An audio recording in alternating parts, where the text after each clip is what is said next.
Hey guys, Stephen here from Vanguard Tactics, and oh my, I've got a great update for you today. So, this is completely fresh. The Games Workshop that we know and love have just dropped down an errata or an FAQ for the Space Marine Menace, and in particular the Iron Hands and also the Imperial Fists. It's been well known that the Iron Hands have probably been the most abusive of the rules, and it was actually when I saw the reviews just for the previews for the Iron Hands, I released a video called Are Iron Hands OP, and I got a lot of criticism saying you haven't seen all the rules yet, you don't know, and as we found out, they were, from just a few little things that I had mentioned in that video. One of those being the Iron Stone in half and all damage, and also the other thing that I mentioned was also being able to move and fire without penalties. So GW have listened to the community, they've done an excellent job, and they've given this review out of absolutely nowhere. So guys, in this video I'm going to give you the lowdown of what GW have given us and the changes that you can expect to see for the future. And to be honest, on the whole, some really positive changes. So let's go through these one by one. So number one, there is a change to how combat doctrines work. So essentially, if you have a complete Space Marine army, Adeptus Astartes, you get combat doctrines. Now, how that works is basically turn one, you're in Devastator Doctrine, and you could change if you wanted to tactical, you then could change to Assault Doctrine, and you could stay in any of those. So out of those three, and basically each of those gave you an additional AP to your weapons. So heavy weapons and grenades in Devastator Doctrine were an extra AP, so you had las cannons at -4, you had assault cannons at -2.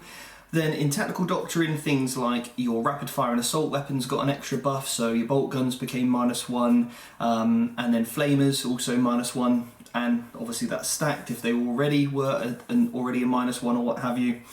And then in the Assault Doctrine, then you would get a -1 to chainswords, or power fist fun hammers would become -4. Now, what they've done is they've said, look, turn one, you're in Devastator Doctrine, but you can't stay there, which is really nice, because in their commentary they also mentioned about how the army's meant to perform. It's meant to, you know, turn one, lay down lots of heavy fire, move forward, use your rapid fire assault weapons, and then go into combat. That is how Marines work.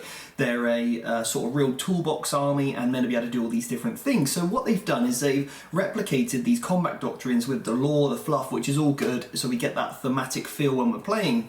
And it means we're going to have a lot more variety in list creation. So you have to be in Devastator Doctrine turn one, you then move to Tactical Doctrine turn two, turn three you can either stay in Tactical or move to the Assault Doctrine, and then turns 4 onwards you're in Assault Doctrine. That's how it's going to be. Now you might be thinking, okay Steve, that's alright, but what does that really mean? Well, in terms of the impact that it's going to have on Iron Hands and also Imperial Fists, let me share that with you. So Iron Hands now, their Super Doctrine, if the whole army is completely monofaction, they get the ability to reroll ones, and also they get the ability to move and fire without penalties, which with their heavy weapons. So that is absolutely crazy. That's why we saw intercessors everywhere with stalkers, we saw dreadnoughts everywhere moving forward, and yeah, it was very abusive. You could have thunderfire cannons moving forward and still shooting on their regular ballistic skill. And then Imperial Fist, their Super Doctrine in Devastator Doctrine was also the ability to get +1 damage against vehicles. So you had Thunderfire cannons, or whatever it might be, getting, you know, 2 damage on planes, and it kind of got a bit ridiculous over the course of the game, because that really adds up. Now the other change that happened was obviously the one with the Tactical and the Assault Doctrine. So it gives those armies now a little bit more choice. So it means that when you're building an Iron Hands or you're building an Imperial Fist list, you're going to have to select what units. You can't just put every single model having a heavy weapon on it anymore, because you might want to get some use out of the Tactical and the Assault Doctrine. So we're going to see a lot more variety in those builds, which is absolutely fantastic.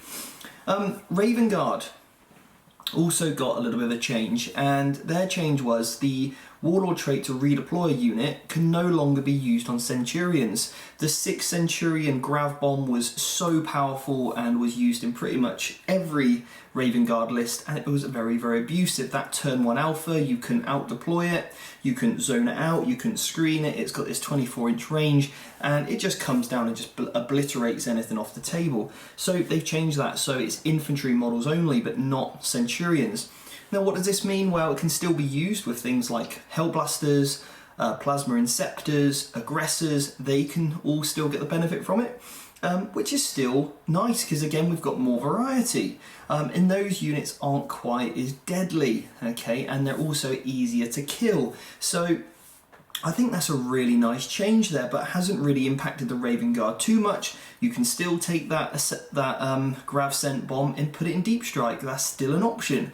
So the Raven Guard haven't really changed too much, although it's just that one minor change, but I wouldn't really worry about that. In essence, there's still lots of play there for those Raven Guard players. Now, I think a couple of factions that also got a bit of a buff here is Ultramarines. Now I'll tell you why. Now Ultramarines have a few little tricks up their sleeve, and I'm a big fan of the Ultramarines. I love their play style, and I think that these guys are the real tactical geniuses of the Marine faction, which is why they have stratagems to cycle through Doctrines, because the one in the Space Marine book was got rid of. Now Ultramarines for now has been untouched, so for 1 CP, you've got a stratagem called Cycle of War, and this was rarely ever used, but if you were ever in the Assault Doctrine, you can move back to Devastator, okay? Which means you can start to think turns ahead, turn 1 Devastator, turn 2 Tactical, that's where you want to be, turn 3, maybe you move to the Assault Doctrine if the pace of the game's been a little bit faster, but then what you can do is push it back to Devastator Doctrine for turn 4, and then turn 5 you're now in the Tactical Doctrine again. That's really, really good as it just cycles through. Now that might get FAQ'd, who knows, but for now that's kind of how that's going to work, because it says use this stratagem at the start of a battle round if an Ultramarines Warlord from your army is on the battlefield and the Assault Doctrine was active during the previous battle round. The current active Doctrine is changed to that Devastated Doctrine is now active. Okay, so there we have it. And they've also got another one, 1 CP. Use this stratagem at the start of your movement phase, select 1 infantry or biker unit, and then select a Devastator Tactical Assault Doctrine until the start of your next movement phase, you get that bonus. So now you could be in the Assault Doctrine but still getting the benefits of the Tactical. That's really good to help those aggressors out, because their ability is to be able to move without counting as moving, which is really cool. That's really, really nice. And they also have a Warlord Trait that I believe, let me just quickly check this, but I believe it does the exact same. This was something that I used to take. Yeah, so once per battle round, if this Warlord is on the battlefield, you can select 1 friendly Ultramarines unit within 6, and until the end of the battle round, when a model from that unit makes an attack, the Tactical Doctrine is active. So now you've got a stratagem, you've got a Warlord Trait, and it means that the Ultramarines can kind of work around all this stuff, which is absolutely brilliant. This has given Ultramarines a huge boost, which I don't think many people have really realised yet. So that's fantastic. And then armies like Raven Guard also have, armies like Dark Angels also have something similar, which gives you a little bit of usage for that Warlord Trait or stratagem if you ever have them in the books. And now armies like Blood Angels, White Scars, and probably, if I'm guessing, Space Wolves are going to get a nice significant boost because they really want to be in the Combat Doctrine. So by everyone else coming down a peg, these other Adeptus Astartes have just come up in terms of, you know, maybe being the the top of the food chain, so to speak, of the Adeptus Astartes. So I think we're going to see a big increase in Ultramarine players, because I think they're really tactical and I love the way that they play, so I think that's really strong. I think Blood Angels, White Scars got a nice little cheeky boost because everything else kind of went down, and also it means now things like Eldari, stuff like that, they're also going to get a big benefit because they're not going to be tabled off the board, because they really rely on things like Venoms, Talos, you know, raiders, planes, all those things. So the Imperial Fists aren't going to be able to do as much damage against them over the course of 6 turns, and you know, they've got stratagems where you can spend 3 CPs to put 3 Ravagers in Deep Strike, for example, so you can kind of negate the turn 1 alpha from Imperial Fists. And then also the same for Iron Hands, because they're only going to be -1, you know, heavy bolters rather than -2, so you're going to get a slightly better save for the rest of the game. Also, Sisters are on the up, and the reason for that is because they have lots of abilities to ignore -1, ignore -2, so without the Devastator Doctrine being active for the entire game, a lot more of their units are going to get their benefit. So if these Sisters are in cover, they're going to be on a 2-up save against those auto cannons or storm cannons that the Leviathan have. So I think we're going to see a big increase in Sisters of Battle. Eldari got a nice little subtle boost, but some of the big winners here for me is something like Ultramarines, because they kind of want to play in all the phases of the game. They've got big weapons for the Devastator Doctrine, they've got plenty of little guns for the tactical, and they've got plenty of power fists with those aggressors for the combat doctrine. So I think that's a really, really nice change. Now, one other thing that has come up, which they did change, which I'm really happy about, and this was a suggestion that I made in the competitive 40k group. Whether or not Games Workshop saw this one, I don't know, but I'm really happy it's been changed. There was a stratagem in which you selected an infantry, an Iron Hands unit, and basically a character can just push all its wounds off onto it. So you could have a big 10-man intercessor squad and soak up all the wounds that you do to a Leviathan Dreadnought. And this is kind of what essentially helped the Brohammer or the Leviathan list win the LVO. It's not the only trick, you know. Richard Siegler is a fantastic player, but also no doubt this certainly helped. And they've got rid of that, you know. In my comment was that all they need to do, because a lot of people were saying about, you know, you need to take the Dreadnought keyword away from the Leviathan, but then that really hits the Leviathan, and it's just the Iron Hands that are abusing this based on this one stratagem. So what they've done now is intercessors can't just jump in front of vehicles anymore. So the stratagem only works with infantry characters, which was, I'm really happy that they took that on board and made that change, so I'm really, really pleased with that. The other thing that they've done now is Duty Eternal, which is in all the Marine books, used to half all damage on Dreadnoughts, and it is now just a -1 damage, and it cannot be stacked. Okay, so it cannot be stacked with the Ironstone.